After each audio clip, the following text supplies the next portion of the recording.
Today is the perfect day to be happy. Okay, macam biasa kita kena kerja biasalah. Jadi lagi kemas lah. Okay, jom lah. Kejap. Aku letak handphone sini dulu. Ni game mana? Siapa letak dalam ni? Akulah, siapa lagi? Okay, jom. Nak rusuh macam mana? Ada banyak bentuk Tak apa. Guna kek lapis. Tak. Okay, kasut futsal aku. Tak sini. Kasut sekolah. Kita kena susun dengan teliti. Ini selipar. Tak sini lah. Afdol. Aduh. Sakit pula kaki. Aduh. Kasut selipar. Salah kita letak atas lagi. Okey, ni sini. Selipar kecil ni kat sini. Okey, cukup. Ini kat atas tu belum lagi. Sabar. Okey. Lupa. Kita susun ini dulu lah.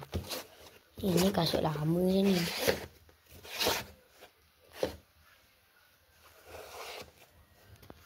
Mana lagi satu cari je. Lagi satu hilang. Ni. Okey. Kita susun. Ni di atas. Kita alih dulu.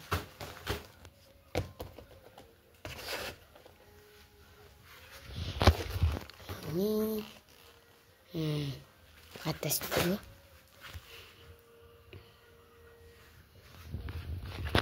Cuba kita. Baru pernah atas ni. Okey. Okey. Bahagian sini.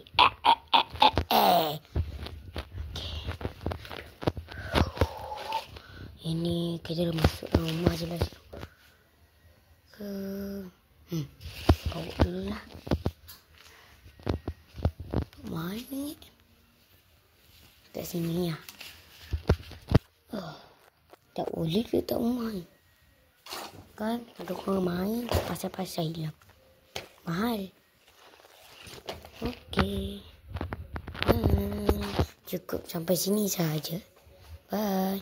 Tunggu nantikan video lagi satu. Bye. Jangan lupa subscribe, like and share. And jangan lupa tekan button notification. Okay. Bye.